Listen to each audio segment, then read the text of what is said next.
जिनेंद्र प्रभु की भक्ति के महात्म्य का सुफल संसार बंधन से विमुक्त होकर जन्म मरण रहित परमात्मा बन जाना है। इसी श्रृंखला में आचार्य श्री मानतुंग महाराज ने आदिनाथ भगवान की भक्ति से एक अनोखा करिश्मा करके दिखाया। इसी भक्ति और भक्तामर स्तोत्र ने उन्हें अमर बना दिया। उस अमर गायक की कहानी और करिश्मा इस प्रकार है।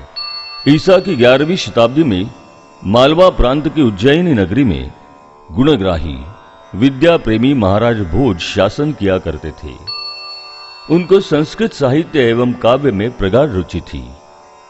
उनके शासन काल में संस्कृत भाषा ही राजभाषा थी, जिसके प्रचार एवं प्रसार हेतु निरंतर अपार धनराशि राजकीय कोषागार की ओर से व्यय की जाती थी। महाराजा भोज की राजसभा में कविरत्न कालिदास और ब्राह्मण विद्वान वररुचि उच्च कोटि के विद्वान सभासद थे, जिनके समक्ष तत्कालीन सुप्रसिद्ध विद्वान भी नतमस्तक होते थे। यही थी समय की धारा, समय की धरा, समय की विश्वधरा, समय की विश्वधरा।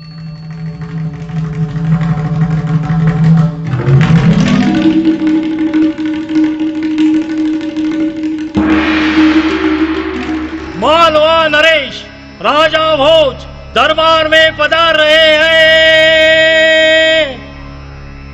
राजाधिराज भोज राजा की जय। राजाधिराज भोज राजा की जय। राजाधिराज भोज राजा की जय।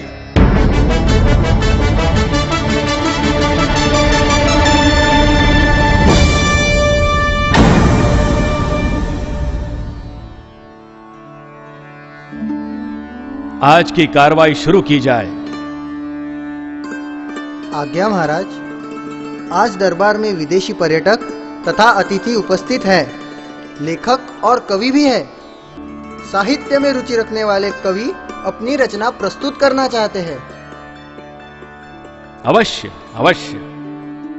साहित्य रचना का आस्वाद हमें भी पसंद है। प्रथम रचना प्रस्तुत करें। राजा की जय हो। राजा की कीर्ति बहुत सुनी है।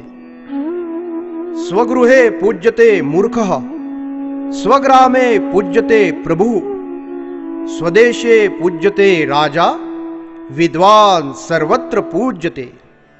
वाह वाह। राजा की पूजा तो उसके राज्य में होती है, लेकिन विद्वज्जन सभी पूजनीय होते हैं। वाह कविराज, यही मतितार्थ होगा इसका। बहुत खूब।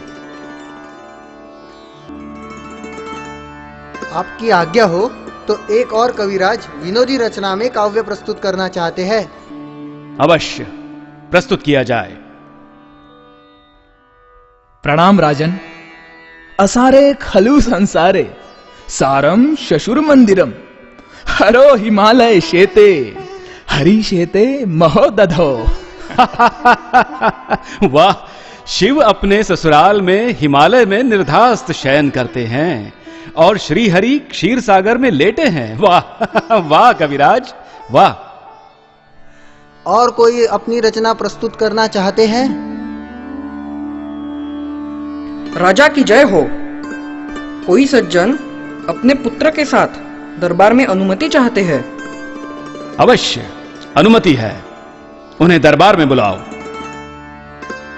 प्रणाम राजन। आयुष्मान भव। दरबार में आपका स्वागत है। सुदत्त सेठ, अच्छा हुआ आप सुपुत्र को साथ ले आए। क्या नाम है? क्या पढ़ता है ये बालक? इसका नाम मनोहर। अभी इसने विद्यारंभ किया है। आओ पुत्र, निकट आओ।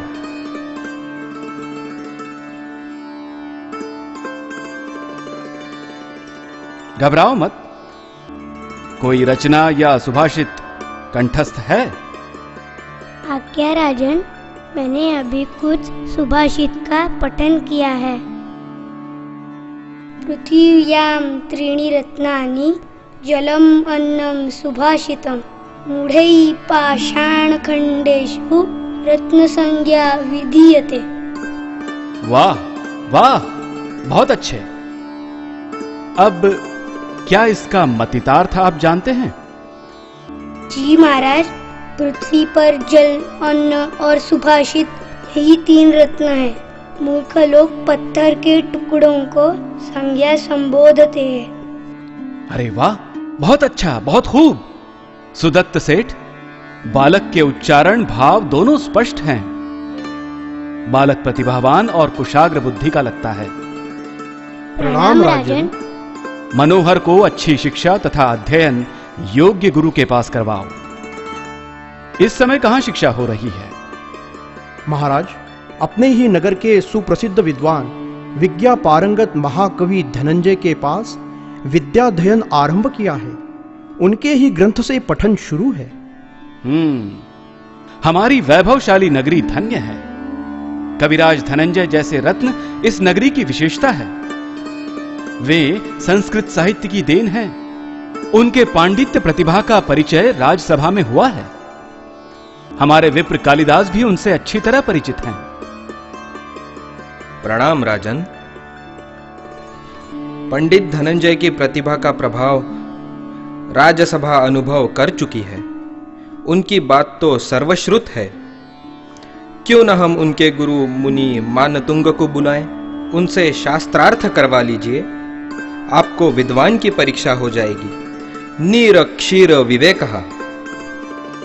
आपकी सूचना का हम स्वागत करते हैं। दूध का दूध और पानी का पानी। जाओ दूत, कवि धनंजय के गुरु मानतुंग मुनिश्री को सम्मान पूर्वक दरबार में ले आओ। आज्ञा महाराज। मंत्री, आगे की कार्रवाई शुरू की जाए। आज्ञा महाराज। और कुछ विदेशी पर्यटक आपसे मिलने की आकांक्षा रखते हैं। चलो, जंगल में जाना पड़ेगा। राज आज्ञा का पालन करना, इतना ही हम जानते हैं।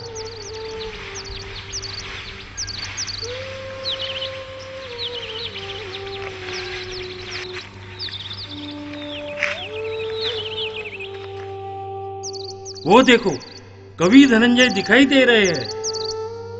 प्रणाम कविराज। प्रणाम। जंगल की तरफ जा रहे हो? हाँ, राजा ने मुनिश्री मानतुंग जी को दरबार में लाने की आज्ञा दी है। कवि श्रेष्ठ, क्या आप मुनिश्री को जानते हैं? मुनि श्रेष्ठ है, ज्येष्ठ है। ना उन्हें राजा के सम्मान की जरूरत है, ना कोई आदरातिथ्य की। निर्गुण, निराकार, जयत यानी जीतने वाले मुनि है। क्या वे जंगल में रहते हैं या गुफा में? योगी पुरुष है, जंगल ही उनका घर है। प्रणाम कविराज।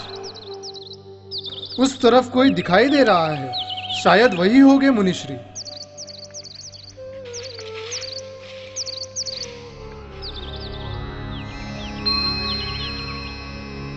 प्रणाम आचार्य। कल्याणमस्तु। मुनिश्री, आपका इस भोज राजा की नगरी में स्वागत है। राजा ने आपको आमंत्रित किया है, इसलिए हम यहाँ आए हैं। कौन राजा? राजा भोज की आपसे मिलने की इच्छा है। मैं राजा के निमंत्रण का आभारी हूं। मैं तो एक जीव, द्वैत अद्वैत की भावनाओं से दूर। मैं ना तो राजा जानता हूं, ना प्रजा। मैं तो सिर्फ श्री आदिनाथ जी को जानता हूं। मेरी तरफ से महाराज से क्षमा मांगना। जैसी आपकी इच्छा। मुनिवर प्रणाम। अब राजा को कैसे बताएंगे? मालवा नरेश, राजा भोज दरबार में पधार रहे हैं।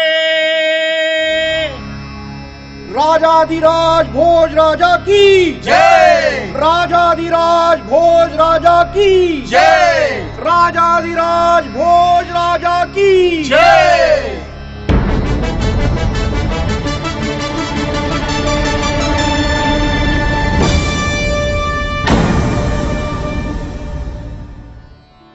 प्रणाम महाराज।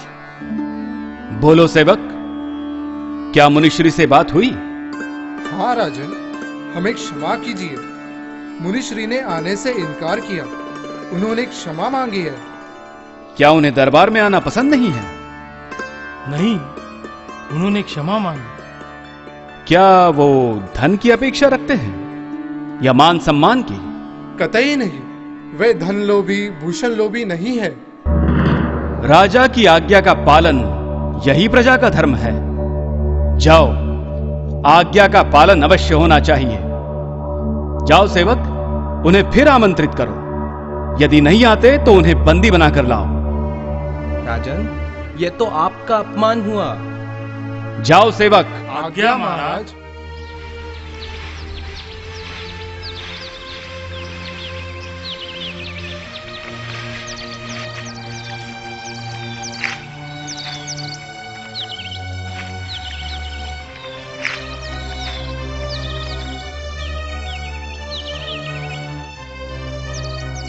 प्रणाम मुनिश्री, हम आपको लेने आए हैं। मैं तो आदिनाथ जी का सेवक हूं। राजा की आज्ञा का पालन करना यही सेवक का धर्म है।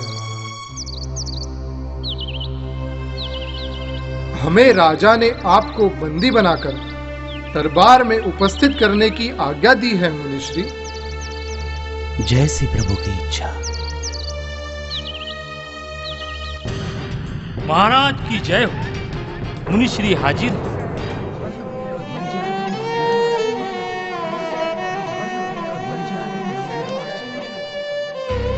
मुनिश्री प्रणाम। आपको बंदी बनाने में हमें बहुत दुख हुआ है। हम तो आपका दरबार में सम्मान करना चाहते थे, परंतु आपने नहीं माना। हमें बहुत दुख हुआ। मुनिश्री, प्रथम रचना प्रस्तुत करें।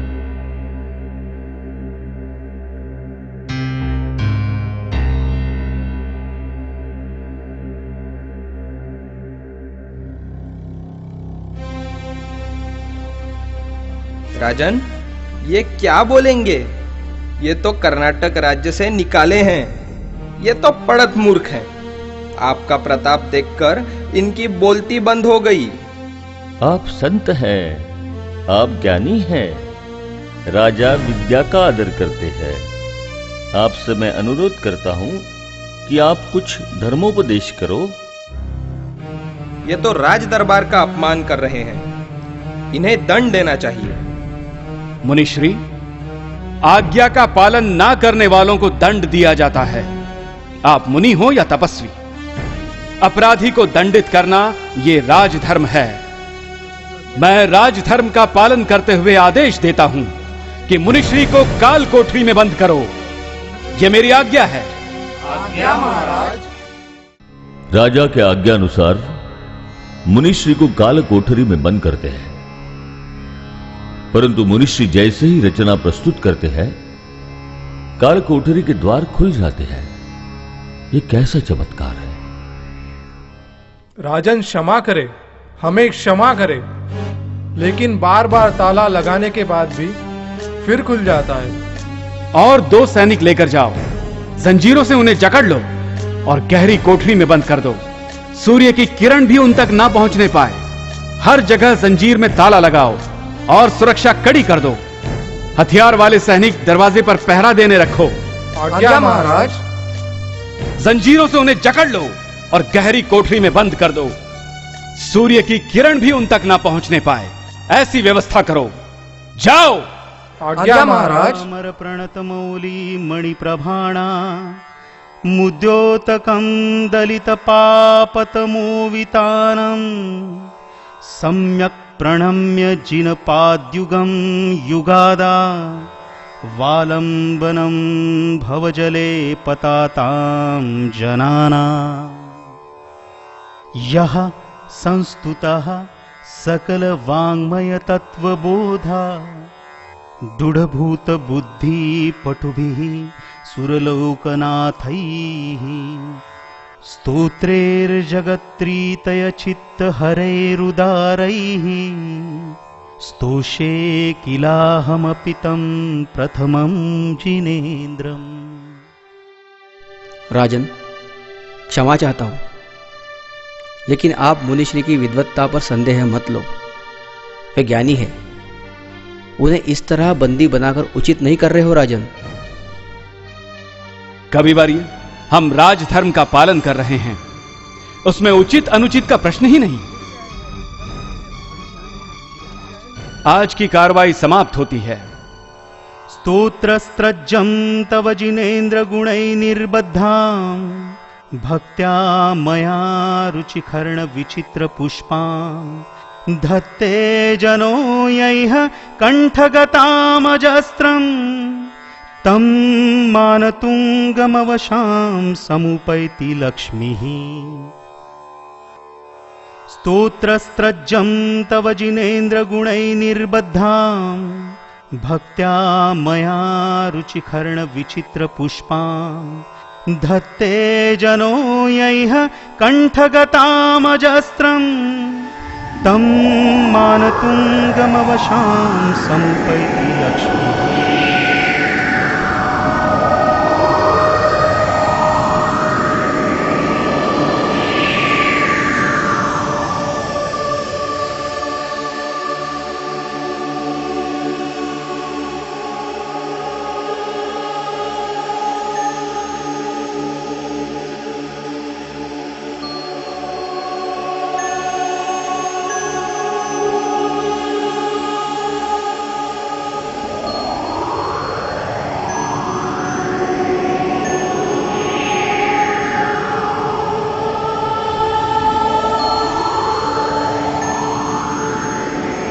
कविराज, ये क्या हो रहा है? मेरा आसन कंपित हो रहा है। अब मैं इस सिंहासन पर पल भर भी नहीं ठहर सकता। कविराज, कविराज, हमें बचाओ। राजन, राजन, घबराओ मत। मैं अभी मेरी वंदना प्रारंभ करता हूँ। मुझे कालिका देवी का वरदान है। आप निश्चिंत रहो, मैं स्तोत्र पढ़ता हूँ।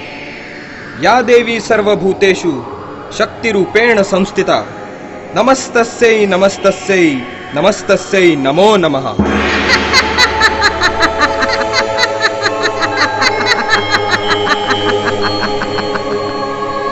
कहो भक्त, हम प्रसन्न हैं। आप तो हमारे दास कालिदास नाम से परिचित हैं। या देवी सर्वभूतेषु बुद्धि रूपेण संस्थिता नमस्तस्यै नमस्तस्यै नमस्तस्यै नमो नमः। मुनिवर, हम प्रसन्न हैं। कैसे याद किया मुनिवर?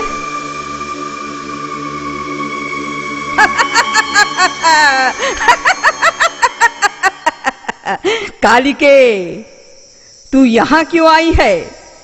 क्या अब तूने मुनि योगी महाराजाओं पर उपसर करने की ठानी है? अच्छा, अब देख क्या दशा करती हूँ तेरी। पुनश्च यहाँ आने की कोशिश मत करना कालिके। माते, माते क्षमा करो माते, भूल हो गई। अब ऐसा कृत्य नहीं करूंगी, कभी नहीं करूंगी माते, कभी नहीं करूंगी। हे राजन तथा विद्वज्जन, मैं श्री आदिनाथ जिनेन्द्र की मुख्य सेविका हूँ। उनकी भक्ति का सार 48 श्लोकों में मुनि मानतुंग ने स्तवन किया है। मुझे बड़ी प्रसन्नता हुई। मैंने ही उन्हें राजा भोज के बंदीवास से श्रृंखला का बंधन तोड़ मुक्त किया है। मुनि मानतुंग को यहाँ विराजित किया है। मेरी भक्ति से भक्तों का कार्य सफल होता है राजन। राजन, यही मेरी भक्ति का फल है। तथास्तु। मुनि मानतुंग, आप महान हैं। आपके भक्ति का ये स्तवन भक्त स्तोत्र भक्तामर है। तथास्तु। क्षमा कीजिए मुनिश्री, आपको पहचानने में गलती हो गई। हम आपके वाणी का अमृत सिंचन चाहते हैं। मुनिवर, क्षमा करें, हमसे घोर अपराध हुआ है। आपकी महानता का परिचय मिला हमें। मुनिवर, हमें क्षमा करें और अपने चरणों में स्थान दें। कृपा करें मुनिवर। राजन, उठो राजन। श्री जिनेन्द्र देव की भक्ति से तालों की क्या, जन्म जन्मांतर में बंधे कर्म बंधन खुल जाते हैं। राजन, जैन की वाणी अमृत है। जैन का जीवन सागर का सरोवर है। अहिंसो परमो धर्मः, यही जगत का शाश्वत मूल्य है, यही समय की धारा है।